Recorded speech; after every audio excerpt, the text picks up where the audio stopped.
Queridos irmãos, que a paz do nosso Mestre querido possa encontrar acolhida nos nossos corações. No livro Roteiro, Emmanuel faz um trabalho muito interessante de apresentar para nós uma série de lições importantes. E ele, quando, na lição de número 13, apresenta a mensagem cristã, ele depois disso usa 8 lições para falar e mostrar para a gente como o Evangelho de Jesus, ao longo desses 2000 anos, tem mudado a vida no planeta Terra. Então são 8 lições importantes e hoje nós vamos falar da última delas, referenciando o Evangelho e a ação do Evangelho entre nós. A lição de hoje chama Evangelho e Educação. Depois disso, ele começa a falar, então, das coisas mais recentes e apresenta para nós o Espiritismo. E segue várias lições, fazendo comentários a respeito. Então, vamos na lição de hoje, Evangelho e Educação.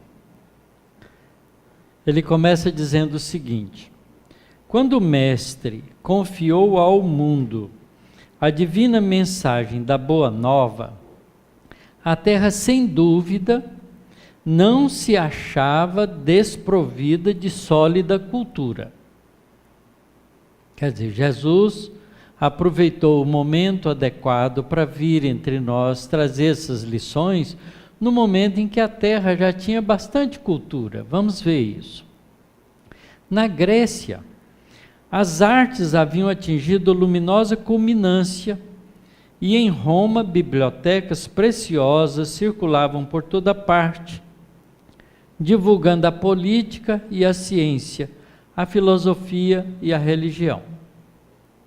Os escritores possuíam corpos de copistas especializados e professores eméritos conservavam tradições e ensinamentos, preservando o tesouro da inteligência. É muito interessante, quando a gente tem a oportunidade de ver algumas das obras de arte feitas nessa época, a gente fica realmente impressionado, não é? Quando a gente vai em Atenas, por exemplo, quem já teve a oportunidade de fazer isso, fica impressionado com a qualidade das esculturas que aqueles artistas faziam naquela época, antes de Jesus. Com uma precisão impressionante, pegar uma pedra bruta de mármore e esculpir ali o rosto com a expressão de uma pessoa construindo uma estátua, era coisa impressionante, que dificilmente a gente encontra hoje gente fazendo isso. Porque nós hoje fazemos tudo com moldes, né? E com a impressora de 3D agora, ninguém faz coisa nenhuma, a máquina faz tudo. A gente está deixando de cultivar a arte, porque a tecnologia passou na nossa frente. É muito impressionante isso. Qualquer obra de arte que a gente olha da antiguidade, a gente fica realmente muito impressionado. Prosperava a instrução em todos os lugares, mas a educação demorava-se em lamentável pobreza. E aqui já fica claro, né, a distinção entre instrução e educação. O cativeiro consagrado por lei era flagelo comum. A mulher aviltada, em quase todas as regiões, recebia tratamento inferior ao que se dispensava aos cavalos. Homens de consciência enobrecida, por infelicidade financeira ou por questiúnculas de raça, eram assinalados a ferro candente e submetidos a penosa servidão, anotados como animais. Os pais podiam vender os filhos. Era razoável cegar os vencidos e aproveitá-los em serviços domésticos. As crianças fracas eram quase sempre punidas com a morte. Enfermos eram sentenciados ao abandono. As mulheres infelizes podiam ser apedrejadas com o beneplácito da justiça.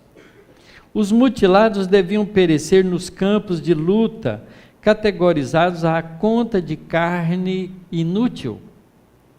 Qualquer tirano desfrutava o direito de reduzir os governados à extrema penúria, sem ser incomodado por ninguém. Feras devoravam homens vivos nos espetáculos e divertimentos públicos, com aplauso geral. Rara festividade do povo que transcorria sem vasta efusão de sangue humano, como impositivo natural dos costumes. O círculo máximo de Roma cabia 500.000 pessoas. As corridas de bigas e depois os espetáculos das feras com os escravos, com os gladiadores, eram assistidos por uma quantidade imensa de pessoas. Parece nosso campo de futebol hoje. Rara festividade do povo, então, que transcorria sem vasta efusão de sangue humano como impositivo natural dos costumes. Com Jesus, entretanto, começa uma era nova para o sentimento. Cultura já tinha, mas o sentimento era desprezado, porque era o sentimento do egoísmo, do mais forte, daquele que podia mais, daquele que decidia sobre, porque a gente não tinha na época sequer aonde recorrer, o povo não tinha onde procurar.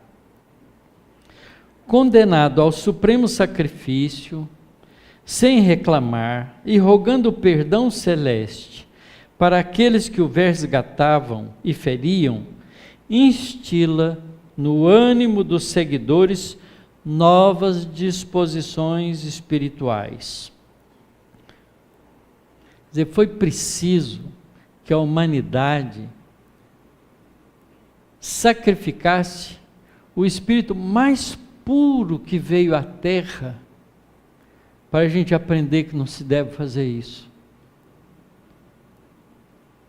Porque é um barbarismo extremamente injusto, covarde, violento, e ainda característica de inferioridade animalesca do ser humano. Iluminados pela divina influência, os discípulos do Mestre consagram-se ao serviço dos semelhantes. Simão Pedro e os companheiros dedicam-se aos doentes e infortunados. O Estado não fazia isso. Em Jerusalém, os leprosos eram expulsos da cidade. Não tinham direito sequer de entrar para usar uma fonte ou pedir algum alimento, impossibilitados de trabalhar que se encontravam, porque ninguém lhes dava serviço por causa da doença. Instituem-se casas de socorro para os necessitados e escola de evangelização para o espírito popular. Começa tudo isso com Jesus, com os evangelistas e os apóstolos, que difundiram não só o conhecimento que Jesus deixou, mas também deram exemplo de amor ao semelhante. Pouco a pouco, altera-se a paisagem social no curso dos séculos.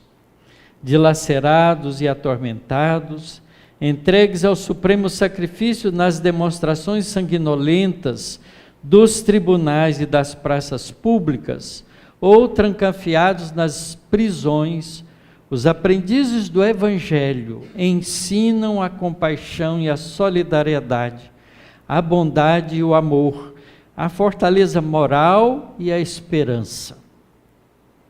Há grupos de servidores que se devotam ao trabalho remunerado para a libertação de numerosos cativos. Senhores da fortuna e da terra, tocados nas fibras mais íntimas, devolvem escravos ao mundo livre. Doentes encontram remédio, mendigos acham teto, desesperados se reconfortam, órfãos são recebidos no lar. Nova mentalidade surge na terra. O coração educado aparece por abençoada luz nas sombras da vida. A gentileza e a afabilidade passam a reger o campo das boas maneiras, e sob a inspiração do Mestre crucificado, homens de pátrias e raças diferentes aprenderam a encontrar-se com alegria, exclamando felizes: meu irmão. E é o que nós fazemos aqui, meus queridos irmãos. Estamos reunidos em torno desse valor deixado por Jesus há 2000 anos. 2000 anos, 20 séculos. 20 séculos que comungamos com as verdades espirituais trazidas por Jesus, o nosso diretor espiritual. Aquele que organiza, disciplina, utilizando as leis da natureza feitas por Deus,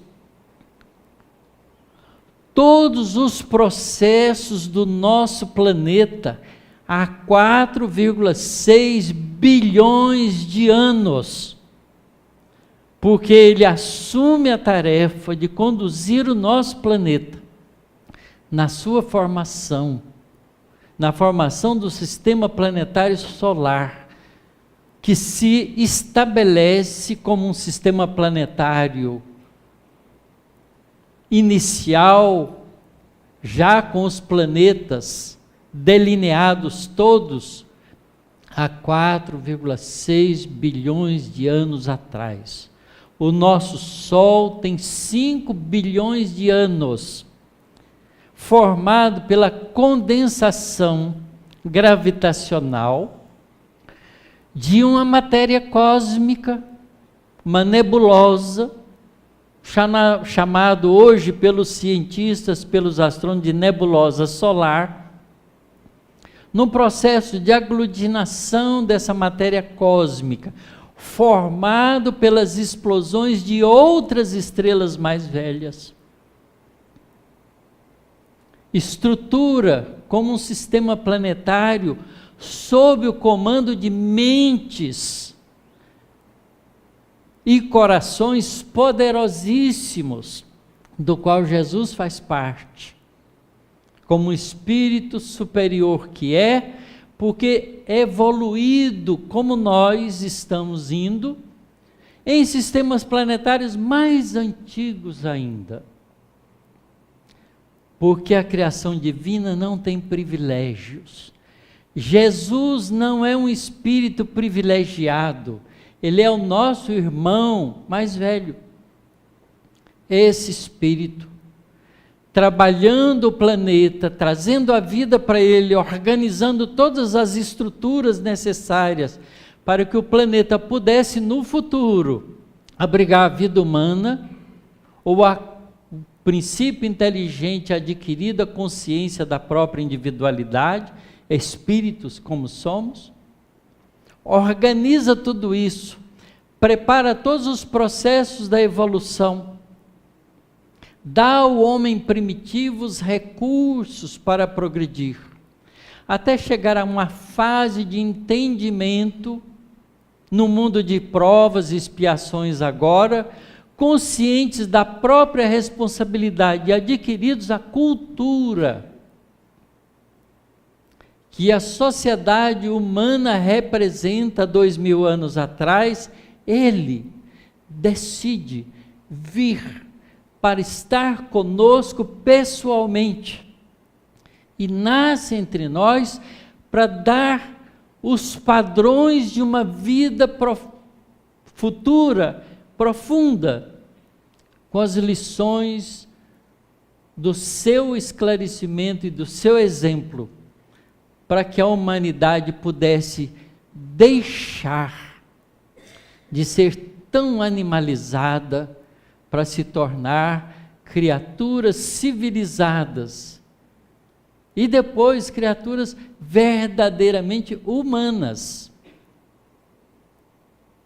transformando o nosso mundo num mundo de alegria, de felicidade, de convivência respeitosa, fraterna, colaboradora, como a gente ainda não tem. Mas não tem não por falta dos recursos e dos esclarecimentos, porque esses nós já temos, e sim por falta de coragem nossa, de assumirmos a nossa posição de construtores, não de desejosos de um mundo melhor, mas de construtores de um mundo melhor. Porque ele não será dado a nós de graça, porque nós temos que merecer esse mundo, e para merecer esse mundo nós temos que construí-lo. A gente adora morar na casa que a gente pôde construir. É diferente de comprar uma casa pronta, porque nunca está do nosso jeito. Nós não teremos um mundo melhor se não construí-lo com o nosso esforço. Por isso não basta que a gente dê aos nossos filhos instrução. É preciso que a gente dê a eles educação. E educação é formação de caráter. Não é conhecimento só. Conhecimento é um ingrediente que faz parte da educação.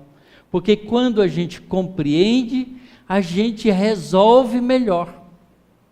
Mas é preciso que a gente tenha a coragem de lembrar que é preciso formar caráter.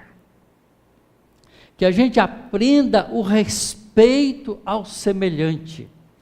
Que a gente aprenda que todos somos de fato iguais. Temos os mesmos direitos, mas igualmente temos os mesmos deveres. Porque é muito cômodo a gente cobrar os nossos direitos, mas se não exercermos os nossos deveres, essa cobrança é vã, é fútil, é vazia. E é preciso que a gente compreenda isso quanto antes. Os discípulos de Jesus compreenderam isso, e por isso deram a vida pelo mundo melhor.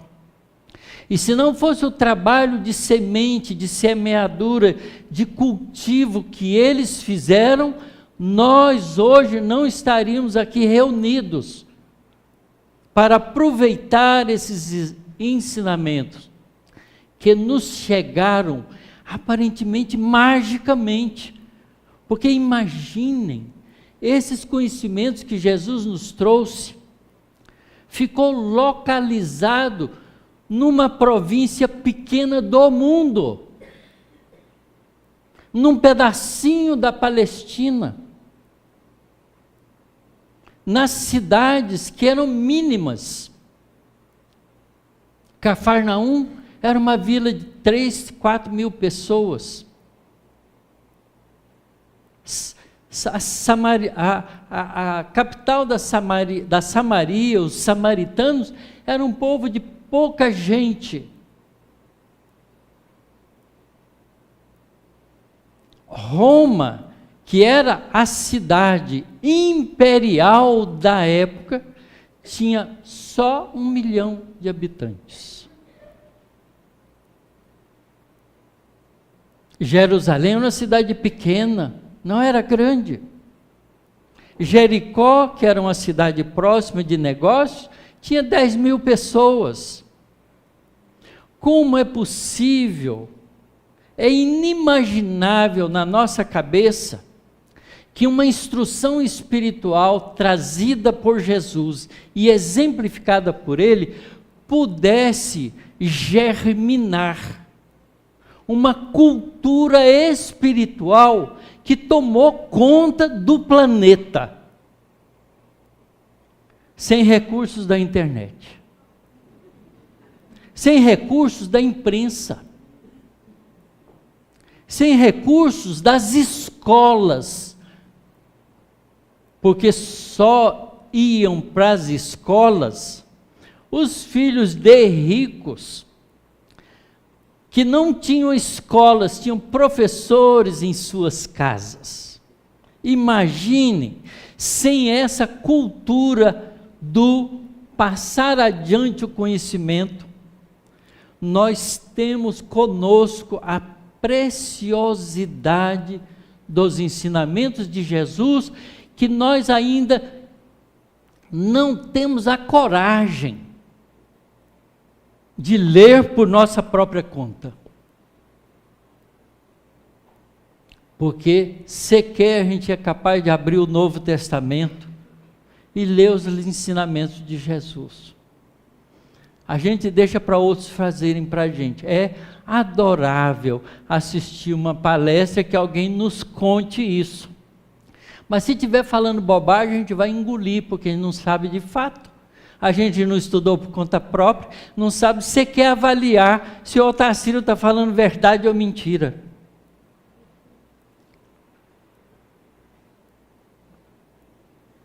Quanta bobagem a gente ouve das pessoas, mas Jesus falou isso.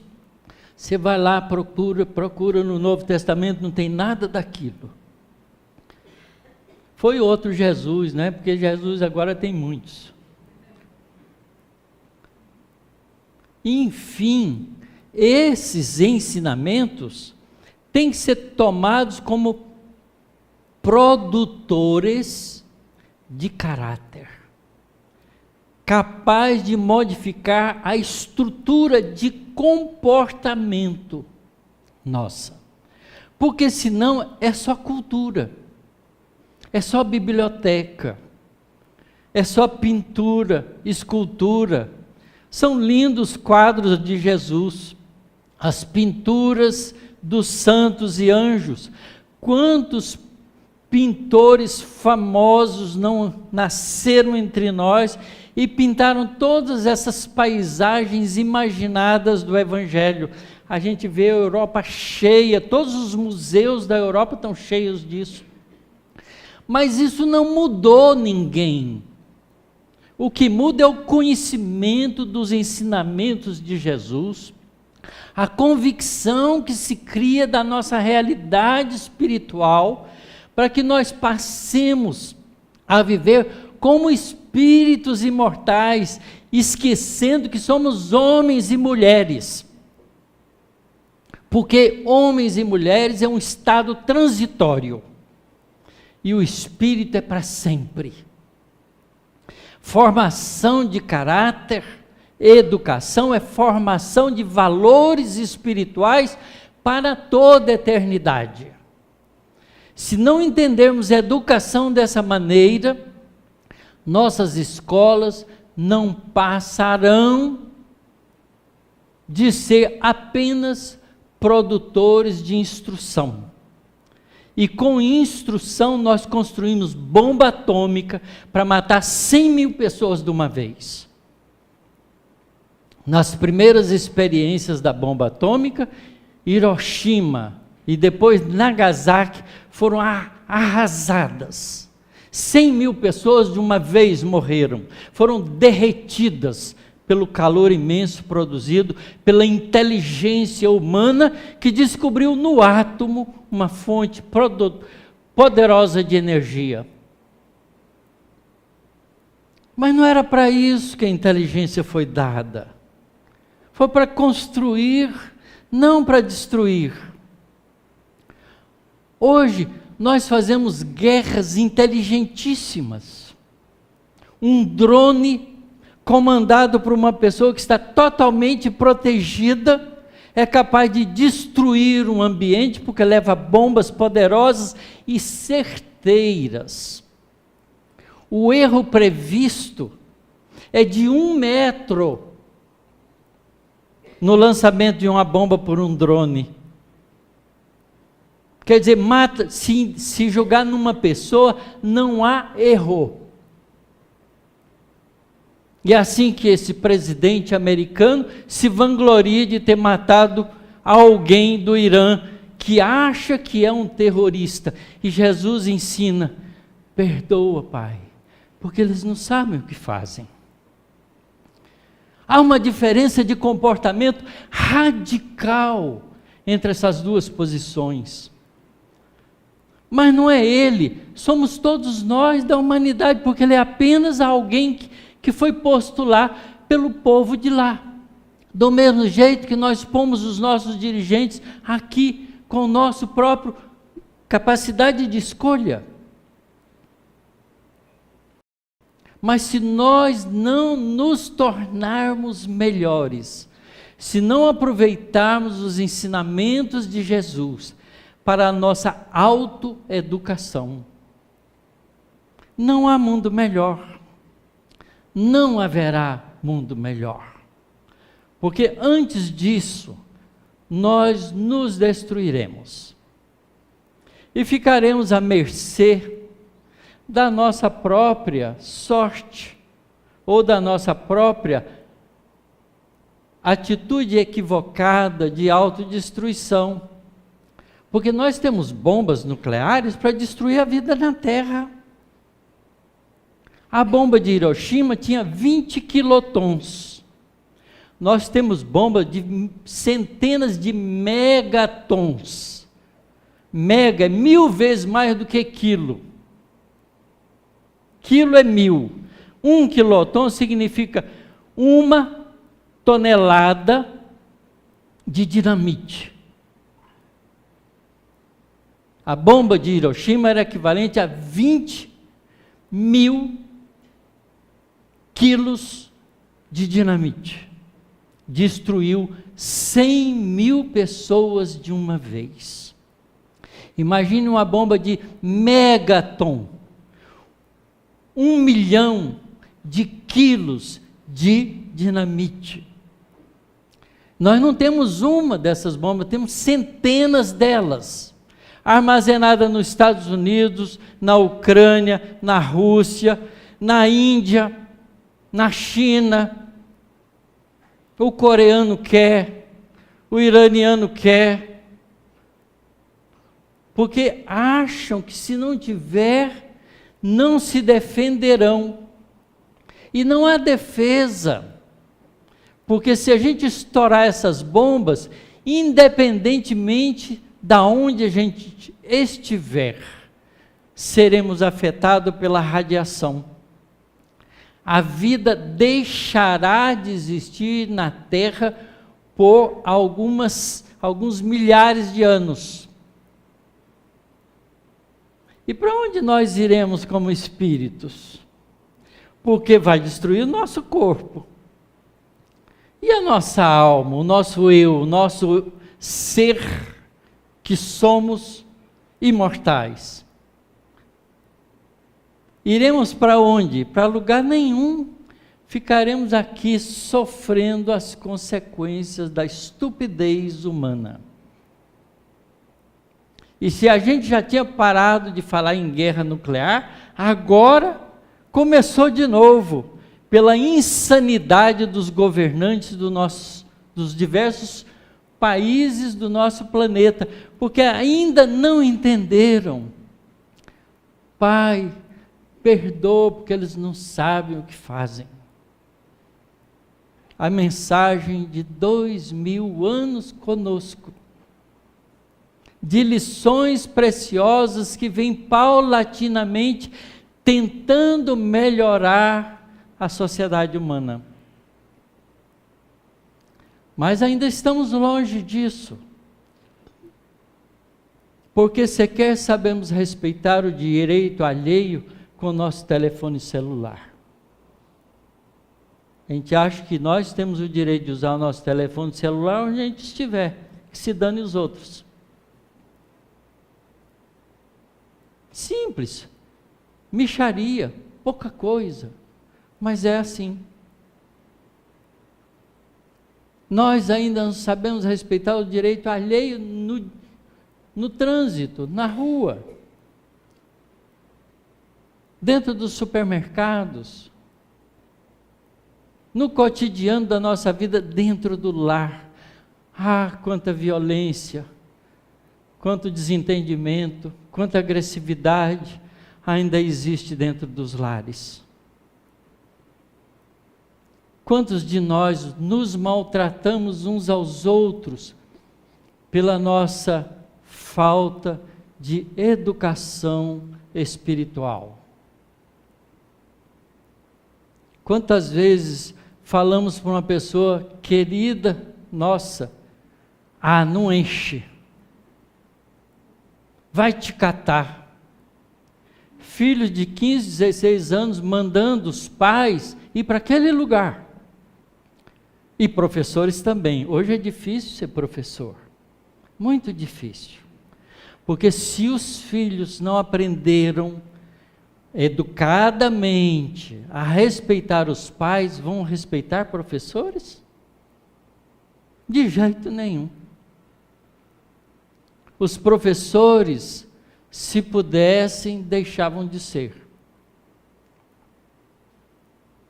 Porque é muito difícil dar aula para a juventude hoje. Eu tenho netos, estou vendo isso acontecer. O desrespeito completo pela posição do pai e da mãe que lhe deram a vida, cuidaram deles desde a infância, das doenças, das infecções, das dores de barriga, de todos os problemas que tiveram, perderam noites de sono cuidando, para depois chegar na adolescência, ouvir um filho dizer, vai te catar. Eu estou simplificando a fala, porque é muito pior do que isso. Que educação! Mas põe na melhor escola. Na escola mais cara, mais bem paga, onde é mais difícil uma pessoa simples e humilde entrar. E a gente acha que isso é educação. Isso não é educação. Isso é apenas instrução.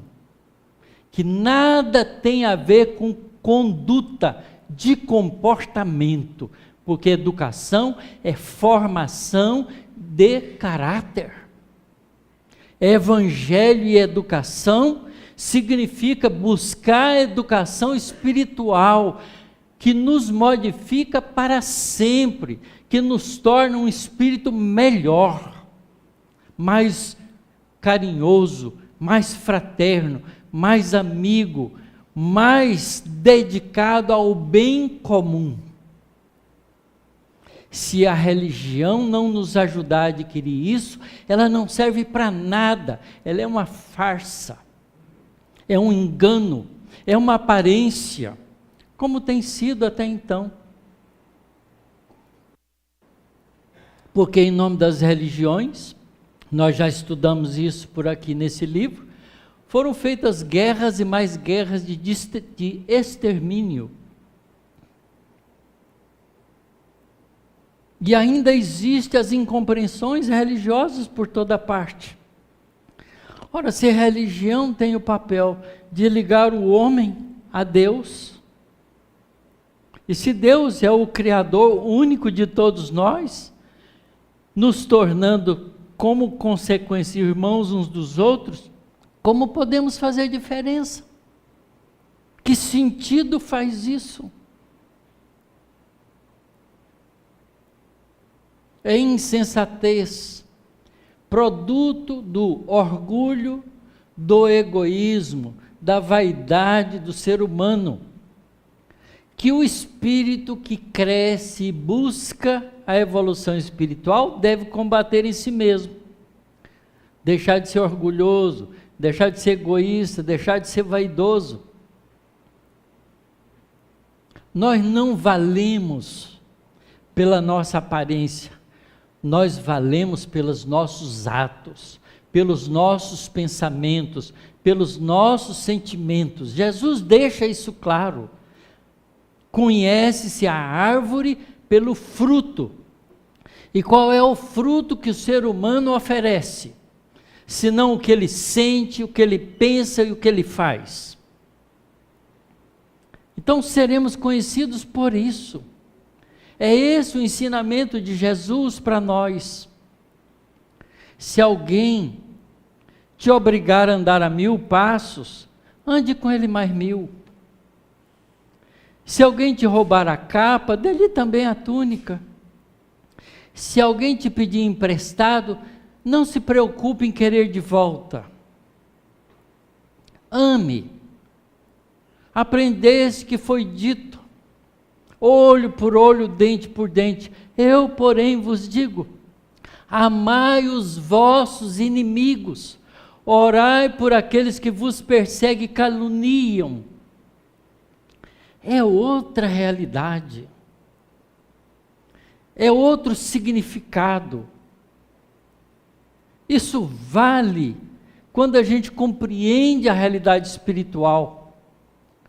Porque orar pelo inimigo é fazer com que ele, espírito imortal, tanto quanto eu, melhore e ao invés de ser meu inimigo, se torne meu amigo para sempre, porque somos imortais. Não faz sentido humano, porque do ponto de vista humano, a nossa vida se resume a 50, 60 anos, então é melhor ficar longe dos inimigos. Muda para outra cidade para não ter inimigo. Próximo se fez inimigo aqui. Mas isso não resolve o problema do espírito imortal. Porque sendo imortal, vai encontrar de novo. E se for inimigo, vai encontrar na próxima encarnação, porque vai ter que nascer junto, para ser irmão um do outro, porque somos filhos do mesmo Criador. São essas lições do Evangelho, são esses ensinamentos que têm que modificar o nosso comportamento, a nossa conduta, a nossa atitude, o nosso sentimento. E eu digo para vocês com toda a sinceridade, não é fácil fazer isso, porque para fazer isso a gente precisa renunciar a si mesmo, e a gente é egoísta profundo ainda, incapaz de renunciar a si mesmo. E é um ensinamento que Jesus nos dá: quem quiser vir após mim, renuncie a si mesmo, tome da sua cruz e segue-me. Esses ensinamentos só têm sentido espiritual, para o homem não vale, porque o homem pensa com 60 anos de vida, ele não pensa para sempre, para ele é melhor levar vantagem na vida, a qualquer preço, como a grande maioria das pessoas fazem ainda. Se nós fôssemos uma sociedade boa, nós não precisaríamos nem de juiz, nem de polícia. Juiz e polícia a existência de juiz e polícia é um atestado de incompetência social. Porque se a gente soubesse respeitar o semelhante, não teria razão nenhuma de existir polícia. Nós tornamos a nossa sociedade e oferecemos para irmãos nossos um trabalho de polícia que nós não queremos para nós. Mas a gente quer que a polícia resolva as nossas picuinhas. Porque a gente não sabe resolvê-las como deveria resolver, como verdadeiros irmãos, que deveríamos ser. Não fazemos isso sequer dentro do nosso lar. Somos capazes de ficar de cara virada para um irmão, para um parente, para um pai, para uma mãe, por 1 ano, 2 anos, 3 anos. Com minha irmã, com meu irmão, não falo mais. É comum isso em várias famílias. Como é possível isso depois de 2000 anos de conhecimento do Evangelho? Olha como estamos atrasados. Será que vamos precisar de mais 2000 anos para nos corrigirmos? Evangelho e educação significa isto, conhecermos esses ensinamentos que são espirituais, que são para a nossa posteridade, que é para o nosso futuro, que é para o nosso bem, e colocá-los já no nosso cotidiano da vida como um processo de autocontrole, de autoeducação, de exercício de melhoria de nós mesmos. Ninguém vai melhorar o outro, professor nenhum ensina para o aluno que não quer aprender. O professor é um ajudante do aprendizado. Os pais são ajudantes da educação. Mas se o indivíduo não quiser, ele não tem. Uma vez, junto com o companheiro daqui de Araraquara, fui visitar o presídio daqui de Araraquara.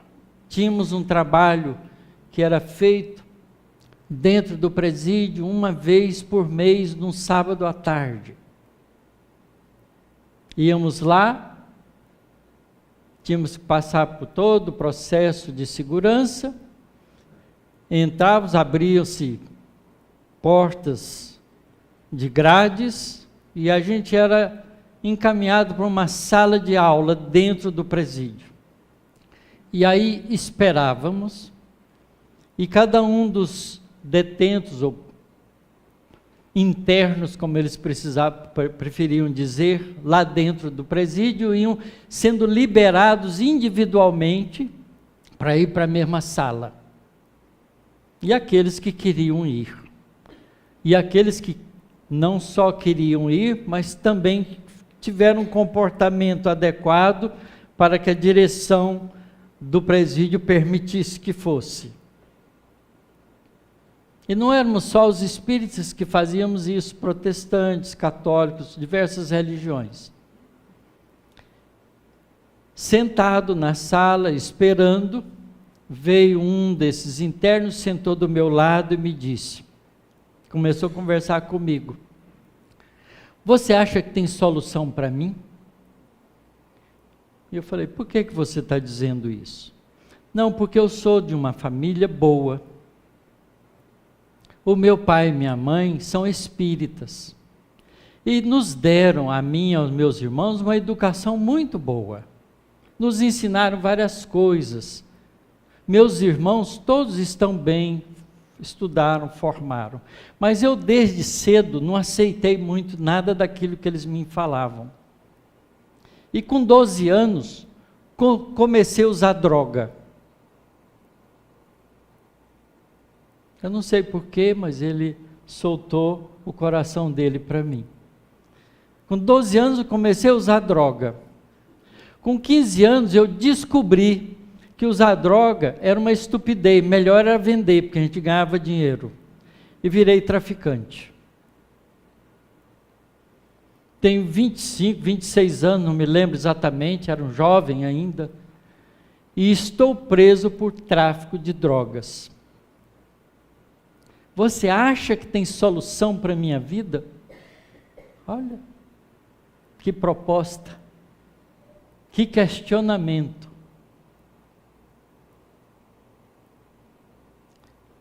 Aí eu disse para ele, como você é um homem feliz? Ele assustou logo. Você devia entender como a bondade divina está cuidando de você. Se você estivesse lá fora, o que você estaria fazendo? Traficando. Que bom que você está aqui dentro. Olha, meu irmão, se você entende que você já é um espírito imortal, porque você aprendeu isso na sua casa, com seus pais, você devia entender que a bondade divina te colocou num lugar onde a educação te foi oferecida, desde a infância. Você, como espírito rebelde, não quis, não aceitou, mas não deixou de ser permeado por esses ensinamentos, porque senão você não estaria me perguntando hoje se tem solução para você. Então foi dado a você recursos para você ser uma pessoa melhor. Você se rebelou com 12 anos, não quis. Deus bondosamente deixou você livre para fazer as coisas. Chegou um ponto que era preciso te dar uma nova oportunidade. Te prenderam, te puseram na cadeia. Porque aqui dentro você não faz coisa errada. Então você tem tempo de pensar em você mesmo e perguntar se não tem jeito para você. É claro que tem. Porque se não tivesse, você estava lá fora ainda fazendo coisa errada. Mas depende de você, com todos esses recursos que você recebeu, você não fez mudança nenhuma em você. Se seus irmãos estão bem, porque fizeram e aproveitaram isso, você devia se inspirar neles. Você está aqui dentro. Quanto tempo você vai ficar aqui? 5 anos. Você tem uma biblioteca espírita aqui dentro, não tem? Tenho. Pois trate de estudar, de ler, de devorar esses ensinamentos. E mude. Você tem tudo para mudar você. Você tem jeito, mas quem tem que dar jeito em você é você mesmo. Porque as condições para isso você já recebeu todas. Não sei o que aconteceu com ele, mas é assim que acontece conosco. Nós nascemos num lar que Deus nos deu como condições para a gente começar a vida de novo, num processo reencarnatório, esquecidos do passado, para a gente escrever uma página nova, com os valores da educação que os nossos pais nos dão. Nós não nascemos aqui para levar vantagem no mundo, para ser homens de sucesso, mulheres de sucesso, porque o nosso sucesso é outro. O que adianta você ter um sucesso temporário e perder a sua oportunidade de crescimento espiritual? Porque todo sucesso da terra é transitório. O grande cabeça virou cabeça grande. Eu já contei essa história aqui. Era um advogado maravilhoso, grande cabeça, mas só usou do conhecimento da advocacia e da habilidade que tinha de julgar com as palavras e com as leis para tirar vantagem pessoal. Desencarna com as vantagens do mundo e chega no mundo espiritual sem vantagem nenhuma, porque não construiu valores espirituais. Reencarna numa favela do Rio de Janeiro, com hidrocefalia, de grande cabeça, agora era cabeça grande, para acertar as contas da consciência dele consigo próprio. Nós estamos nascidos de novo na terra, somos espíritos imortais, para aproveitar a educação espiritual que nos chega, para sermos criaturas melhores para sempre. Não só no momento, para sempre, para sermos espíritos felizes. tranquilos, equilibrados, prontos para aprender tudo da criação divina, para conhecer esse universo fantástico que nós, na nossa pequenez humana, avaliamos como tendo 3 trilhões de galáxias, semelhantes à galáxia nossa da Via Láctea, que tem da ordem de 100 a 200 bilhões de estrelas. Hoje descobrimos que a maioria dessas estrelas tem sistemas planetários. Portanto, irmãos nossos por aí afora, que nós podemos conhecer, porque a grandiosidade de Deus está construída para o nosso conhecimento, para a nossa alegria, para a nossa felicidade. As leis espirituais que nos governam foram feitas com amor, para a nossa alegria, para a nossa felicidade, não para o nosso sofrimento. O sofrimento é construído por nós mesmos, porque equivocamos nas nossas atitudes. É preciso estudar o Evangelho de Jesus com carinho, com cuidado, com atenção, para transformarmos o nosso eu no espírito radiante e luminoso que devemos ser. Que Deus nos dê força para isso. Muito obrigado pela paciência de vocês.